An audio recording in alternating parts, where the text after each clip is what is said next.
ನಮಸ್ತೆ ಸ್ನೇಹಿತರೆ, welcome back to my channel.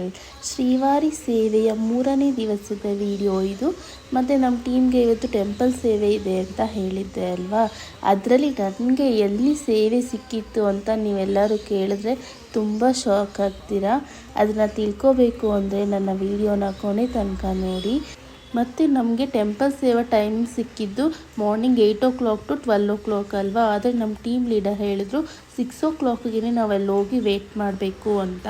Temple ಸೇವಾ ಆಗಿರೋದ್ರಿಂದ 2 hours ಬಿಫೋರೇ ಅಲ್ಲಿ ಹೋಗಿರಬೇಕು ಅಂತೆ. ಸೊ ನಾವೆಲ್ಲರೂ 6 o'clockಗೆ ರೆಡಿ ಆಗಿಬಿಟ್ಟು ಹೋಗಿದ್ದು. ನಾವು ಗರ್ಭಗುಡಿಯ ಎಂಟ್ರೆನ್ಸಲ್ಲಿ ಈಚೆಗಡೆ ರೈಟ್ ಸೈಡಲ್ಲಿ ದೊಡ್ಡ ಸ್ಪೇಸ್ ಇದೆ, ಅಲ್ಲಿ ಹೋಗಿ ಕೂತ್ಕೊಂಡು ವೇಟ್ ಮಾಡಬೇಕು.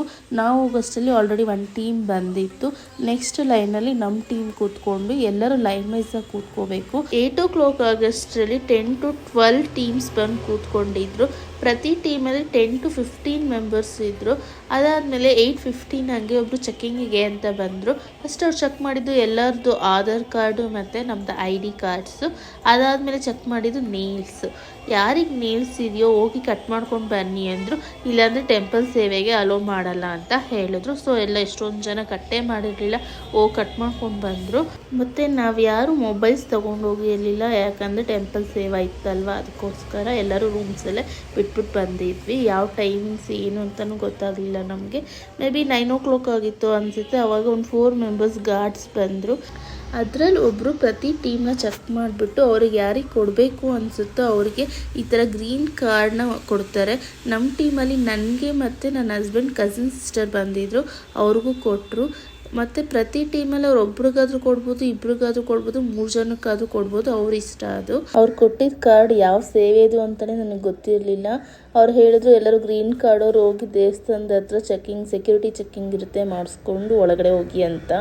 ಅಲ್ಲಿ ಹೋಗ್ಬೇಕಾದ್ರೆ ಕೇಳಿದೆ ಒಬ್ರು ಅಕ್ಕಂಗೆ. ಅವ್ರು ಹೇಳಿದ್ರು ಸನ್ನಿಧಿ ಅಂತ ಅಲ್ಲೇ ಬರೆದಿದೆ.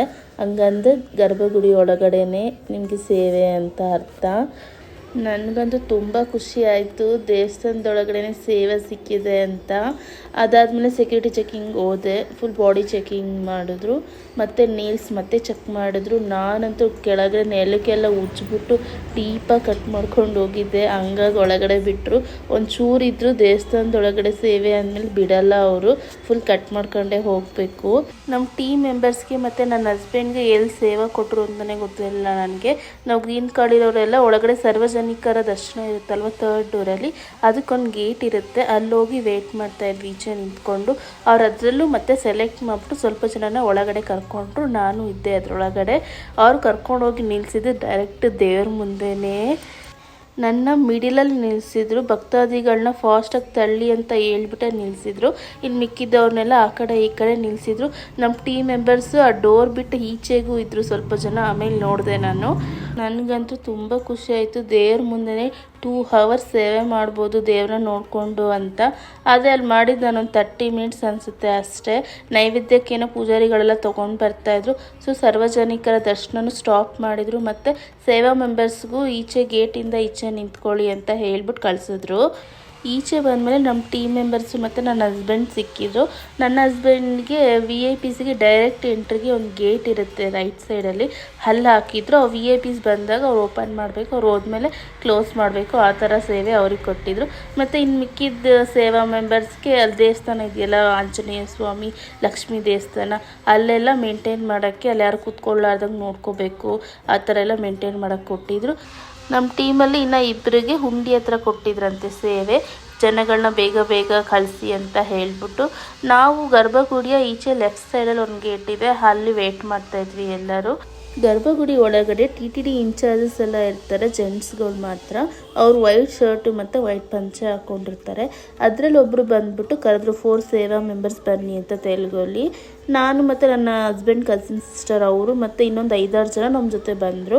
ಅವ್ರು ಅದರಲ್ಲಿ ಸೆಲೆಕ್ಟ್ ಮಾಡಿಕೊಂಡ್ರು 4 ಮೆಂಬರ್ಸ್ನ, ನನ್ನ ಹಸ್ಬೆಂಡ್ ಸಿಸ್ಟರ್ನ ಮತ್ತು ಇನ್ನು 2 ಸೆಲೆಕ್ಟ್ ಮಾಡಿಕೊಂಡ್ರು. ನಾನು ಹಿಂದೆ ಬನ್ನಿ ಎಲ್ಲರೂ ಅಂತ ಹೇಳಿದ್ರು.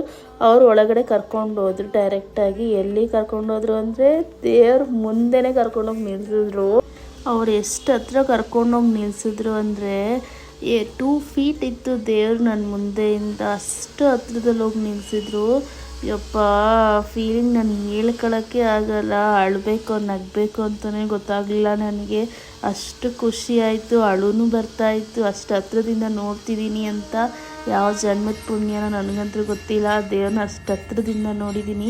ಯಾರಿಗೂ ಅಷ್ಟು ಈಸಿಯಾಗಿ ಸಿಗಲ್ಲ ಅದು ನನಗೆ ಸಿಕ್ಕಿದೆ ಅಂದರೆ ಯಾವ ಜನ್ಮದ ಪುಣ್ಯನೋ ನನಗಂತೂ ಗೊತ್ತಿಲ್ಲ. ಅಷ್ಟು ಒಳಗಡೆ ಏನು ಕರ್ಕೊಂಡೋಗಿ ನಿಲ್ಲಿಸ್ಕೊಂಡ್ರು ಸೇವಾ ಮೆಂಬರ್ಸ್ನ ಅಂದರೆ ಆವಾಗ VIP ಪೊಲಿಟಿಷಿಯನ್ಸು ಈ ಥರ ಎಲ್ಲ ಹೈ ಲೆವೆಲಲ್ಲಿ ಇರೋರನ್ನೆಲ್ಲರನ್ನೂ ಆವಾಗ ದರ್ಶನಕ್ಕೆ ಬಿಡೋಕ್ಕೆ ಅಂದ್ಬಿಟ್ಟು ನಮ್ಮನ್ನ ಹೋಗಿ ನಿಲ್ಲಿಸ್ಕೊಂಡಿದ್ದು. ಅಲ್ಲಿ ಮಿಡಿಲಲ್ಲಿ ಒಬ್ಬರು ಸ್ಟ್ರಿಕ್ಟ್ ಲೇಡಿ ಇನ್ಚಾರ್ಜ್ ಇರ್ತಾರೆ. ಅವ್ರ ಪಕ್ಕದಲ್ಲೇ ನನ್ನನ್ನು ನಿಲ್ಲಿಸಿದ್ರು. ದೇವ್ರ ಮುಂದೆನೇ ಸ್ಟ್ರೇಟ್ ಅವ್ರಿರ್ತಾರೆ, ಅವ್ರ ಪಕ್ಕದಲ್ಲಿ ನಾನಿದ್ದೆ. ನನಗೆ ನಂಗೆ ಮಿಡಿಲಲ್ಲೇ ಸಿಕ್ಕಿದ್ದು ಸೇವಾ. ನಾನು ದೇವ್ರನ್ನ ನೋಡ್ಕೊಂಡು ಕೈ ಮುಕ್ಕೊಂಡು ನಿಂತ್ಕೊಬಿಟ್ಟಿದ್ದೆ. ಅವ್ರು ಹೇಳಿದ್ರು ಕೈ ಮುಗಿಬೇಡ, ಸೇವಾ ಮೆಂಬರ್ಸ್ ಆಗಿ ನಿನ್ನ ಕೈ ಮುಗಿಯಂಗಿಲ್ಲ, ಇಲ್ಲಿ ಸುಮ್ಮನೆ ನಿಂತ್ಕೋ ಅಂತ ಹೇಳಿದ್ರು. ನಾನು ಹಂಗೂ ಸ್ವಲ್ಪ ಹೊತ್ತು ಕೈ ಮುಗ್ಬಿಟ್ಟು ಬೇಡ್ಕೊಂಡೆ. ಅವ್ರು ಹೇಳಿದ್ರು ನಾನು ಹೇಳೋವರೆಗೂ ಯಾರನ್ನೂ ಟಚ್ ಮಾಡಬೇಡ, ಜಸ್ಟ್ ಬಾಯಲ್ಲೇ ಹೇಳು, please sir go sir, please madam go ಅಂತ ಹೇಳು ಅಂತ ಹೇಳಿದ್ರು. ಅಲ್ಲಿ ಒಳಗಡೆ ಫಸ್ಟ್ ಬಿಟ್ಟಿದೆ VVIPs ಮಿನಿಸ್ಟರ್ಸ್ನ. ಅವ್ರು ಬರೋಕ್ಕಿಂತ ಮುಂಚೆನೇ ಗರ್ಭಗುಡಿ ಒಳಗಡೆ ಲೈಟ್ ಕೂಡ ಹಾಕಿರ್ತಾರೆ ಅವ್ರಿಗೆ. ಮತ್ತು ಅವ್ರನ್ನ ಒಂದೊಂದು ಫ್ಯಾಮಿಲಿ ಮಾತ್ರ ಒಳಗಡೆ ಕರ್ಕೊಂಡು ನೀಟಾಗಿ ಪೂಜೆ ಮಾಡಿ ಆರತಿ ಮಾಡಿ ಆಮೇಲೆ ತೀರ್ಥ ಪ್ರಸಾದನೂ ಕೊಟ್ಬಿಟ್ಟು ಅವ್ರನ್ನ 5 ಮಿನಿಟ್ಸ್ ಅಲ್ಲೇ ನಿಲ್ಲಿಸ್ಕೊಂಡು ಆಮೇಲೆ ಕಳಿಸೋದು. ಮತ್ತು ಅಲ್ಲಿ 3 lakhs 5 lakhs ಆ ಥರ ಎಲ್ಲ ಜಾಸ್ತಿ ಡೊನೇಷನ್ ಕೊಟ್ಟಿರೋರು ದೇವಸ್ಥಾನಕ್ಕೆ, ಅವ್ರಿಗೂ ಇದೇ ಥರ ಟ್ರೀಟ್ಮೆಂಟ್ ಇರುತ್ತೆ. ಇದಾದಮೇಲೆ ನೆಕ್ಸ್ಟ್ ನಾರ್ಮಲ್ VIPs ಬರ್ತಾರೆ. ಅವ್ರಿಗೂ ಸೇಮ್ ಪೂಜೆ ಎಲ್ಲ ಇರುತ್ತೆ, ಆರತಿ ಇರುತ್ತೆ, ತೀರ್ಥ ಪ್ರಸಾದ ಎಲ್ಲ ಇರುತ್ತೆ. ಆದರೆ ಅಲ್ಲಿ ನಿಂತ್ಕೊಳ್ಳೋಕೆ ಬಿಡಲ್ಲ, ಜಸ್ಟ್ ನೋಡ್ಕೊಂಡು ಹೋಗ್ಬಿಡ್ಬೇಕು. ಮಿನಿಸ್ಟರ್ಸು VVIPs ಎಲ್ಲ ದರ್ಶನ ಆದಮೇಲೆ 10,500 VIP ಬ್ರೇಕ್ ದರ್ಶನ ಅಂತ ಇದೆ ಅಲ್ವಾ, ಅವ್ರನ್ನ ಬಿಡ್ತಾರೆ. ಅವ್ರನ್ನೂ ನಿಂತ್ಕೊಳ್ಳೋಕೆ ಬಿಡೋಂಗಿಲ್ಲ ಅಲ್ಲಿ. ಅವ್ರು ಹೇಳಿದ್ರು ಇವ್ರನ್ನೆಲ್ಲ ಬೇಗ ಪುಷ್ ಮಾಡಿ ಕಳಿಸು ಅಂತ. ನೋಡಿದ್ರೆ ಡಿಫ್ರೆನ್ಸು ಎಷ್ಟಿದೆ ಅಂತ. ಬಟ್ 10,500 ಪೇ ಮಾಡಿದೆ ನೀವು ಹತ್ರದಿಂದ ನೋಡ್ತೀರಾ, ಜಸ್ಟ್ 1-2 ಮಿನಿಟ್ಸ್ 3 ಮಿನಿಟ್ಸ್ ನೋಡ್ತೀರಾ, ಅದೇ ಬೆನಿಫಿಟ್. ಮತ್ತು ನಿಮಗೆ ಪ್ರಸಾದನೂ ಸಿಗುತ್ತೆ, ಬಾಳೆಹಣ್ಣು ಕೊಡ್ತಾರೆ ಎಲ್ಲರಿಗೂ. ಅಲ್ಲೆಲ್ಲ ಎಷ್ಟೊಂದು ಜನ ಅಳ್ಕೊಂಡು ಬರ್ತಾಯಿದ್ರು ದರ್ಶನ ಮಾಡೋಕ್ಕೆ. ನನಗೂ ಎಷ್ಟೊಂದು ಸತಿ ಅಳು ಬಂದಿದೆ, ಕಂಟ್ರೋಲ್ ಮಾಡ್ಕೊಂಡಿದ್ದೀನಿ. ಮತ್ತು ಅಲ್ಲೆಲ್ಲ ಹ್ಯಾಂಡಿಕ್ಯಾಪ್ಸ್ನೂ ಕರ್ಕೊಂಬರ್ತಾರೆ, ವೀಲ್ ಚೇರ್ಸಲ್ಲೆಲ್ಲ ಏಜ್ ಆಗಿರೋ ಪರ್ಸನ್ಸ್ನೂ ಕರ್ಕೊಂಬರ್ತಾರೆ. ಯಾಕಂದರೆ ಅವ್ರಿಗೆಲ್ಲ ಕ್ಯೂ ಸಿಸ್ಟಮ್ಮೇ ಇರೋಲ್ಲ, ಡೈರೆಕ್ಟಾಗಿ ಎಂಟ್ರಿ ಕೊಡ್ತಾರೆ ಅವ್ರಿಗೆಲ್ಲ ದೇವಸ್ಥಾನದೊಳಗಡೆನೆ. ಸೊ ಹಂಗಾಗಿ ಅವರೆಲ್ಲ ಬರ್ಬೋದು ಅಲ್ಲಿ VIP ದರ್ಶನಕ್ಕೆ ಬಂದವರು 2-3 ಜನ ಹೇಳ್ತಾಯಿದ್ರು, ನೀವೆಲ್ಲ ಲಕ್ಕಿ ಬಿಡು, ಹತ್ರದಲ್ಲೇ ನೋಡ್ಬೋದು ಎಷ್ಟೊತ್ತು ದೇವ್ರನ್ನ ಅಂತ ಹೇಳ್ತಾಯಿದ್ರು. ಅದಾದಮೇಲೆ ಒಂದು 2 hours ಮಾಡಿದ್ವಿ ಅನಿಸುತ್ತೆ. ಅಲ್ಲಿ VIPsದೆಲ್ಲ ಮುಗೀತು, ಸ್ಟಾಪ್ ಮಾಡಿ ನಾರ್ಮಲ್ ಪೀಪಲ್ಸ್ನ ದರ್ಶನಕ್ಕೆ ಸ್ಟಾರ್ಟ್ ಮಾಡಿದ್ರು. ಸೊ ನಮ್ಮನ್ನೆಲ್ಲ ಮತ್ತೆ 3rd ಡೋರ್ಗೆ ಕಳಿಸಿದ್ರು.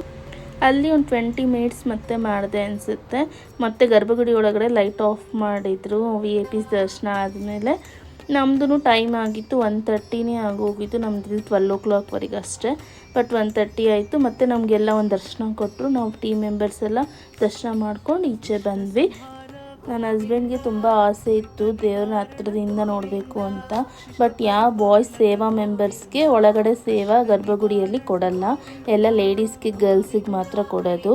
ನಾವು ಇದನ್ನು ಮುಗಿಸ್ಕೊಂಡು ನಮ್ಮ ರೂಮ್ಸ್ ಹತ್ರ ಹೋಗಿ ರೆಸ್ಟ್ ತೊಗೊಂಡ್ವಿ. ಯಾಕಂದರೆ ಬೆಳಗ್ಗೆ ಬೇಗ ಎದ್ದಿದ್ವಲ್ಲ, ಹಂಗಾಗಿ ಸ್ವಲ್ಪ ಹೊತ್ತು ಮಲ್ಕೊಳ್ಳೋಣ ಅಂತ ಎಲ್ಲರೂ ಹೋಗಿ ಮಲ್ಕೊಂಡ್ವಿ. ಬೆಳಗ್ಗೆ ಟೆಂಪಲ್ ಸೇವಾ ಮುಗಿಸ್ಕೊಂಡು ಬಂದಿದ್ದು ಲೇಟ್ ಆಗಿದ್ದರಿಂದ ನಾವು ಲೇಟಾಗಿ ಹೋಗೋಣ ಸೇವಾಗೆ ಸಾಯಂಕಾಲ ಅಂದ್ಕೊಂಡು ಎಲ್ಲರೂ 5 o'clockಗೆ ರೆಡಿ ಆದ್ವಿ. ಆ್ಯಕ್ಚುಲಿ ನಮ್ಮ ಟೈಮಿಂಗ್ ಇದ್ದಿದ್ದು 4 o'clock to 10:30 ಅಲ್ವಾ. ನಾವು 5ಗೆ ರೆಡಿಯಾಗಿ ಹೋದ್ವಿ. ನಾವು ಆಗಸ್ಟಲ್ಲಿ ಅಲ್ಲಿ ಇನ್ಚಾರ್ಜ್ ಇರ್ತಾರೆ, ಡೈಲಿ ಸೇವಾ ಮೆಂಬರ್ಸ್ನ ನೋಡ್ತಾ ಇರ್ತಾರೆ, ಯಾರು ಎಷ್ಟು ಟೈಮಿಗೆ ಬರ್ತಾರೆ, ಬಂದಿದ್ದಾರಾ ಇಲ್ವೋ ಅಂತ. ಅವರು ನಮ್ಮ ಟೀಮ್ ಬಂದಿಲ್ಲ ಅಂತ ಆಲ್ರೆಡಿ ರಿಪೋರ್ಟ್ ಮಾಡಿಬಿಟ್ಟಿದ್ರು. ನಾವು ಹೋಗಿ ಆಮೇಲೆ ಗೊತ್ತಾಯಿತು ಹಿಂಗೆಲ್ಲ ಮಾಡಿದ್ದಾರೆ ಅಂತ. ಸೊ ಹೋಗಿ ಅವ್ರ ಹತ್ರ ರಿಕ್ವೆಸ್ಟ್ ಮಾಡಿಕೊಂಡು ಹಿಂಗೆ ಬೆಳಗ್ಗೆ ಟೆಂಪಲ್ ಸೇವಾ ಇತ್ತು ಹಂಗಾಗಿ ಲೇಟಾಗಿ ಬಂದ್ವಿ ಅಂತ ಹೇಳಿ ಆಮೇಲೆ ಅವ್ರು ಅದನ್ನು ಸರಿಗೆ ಮಾಡಿದ್ರು.